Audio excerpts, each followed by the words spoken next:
আল্লাহর সিদ্ধান্ত তো একটা হয়েই আছে, আমরা জানি না, তাই চেষ্টার মধ্যে রয়েছে। না, চেষ্টা তো করতে হবে, চেষ্টা করতে সব দলই চেষ্টা করে, কিন্তু বিজয়ী হয় একজন।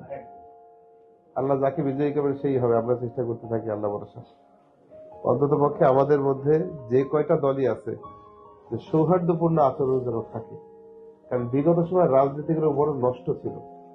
আমি জয়ী হয়েছি, যারা আমার বিপক্ষে ছিল তাদের উপরে চড়াও হওয়া, এটা বিগত সময় ছিল। আপনি পরাজিত হলে ঘরের মধ্যে বসে থাকবেন, বাইরে বেরোতে পারবেন না, আপনার ব্যবসা বাণিজ্য থেকে ধ্বংস হয়ে যাবে। এই সিস্টেম গুলো চেঞ্জ হওয়া দরকার।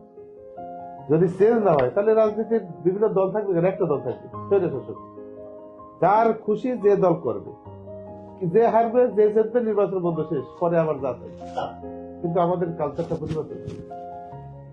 এইটা পরিবর্তন আমরা করতে চাই, সবাই সহ অবস্থান।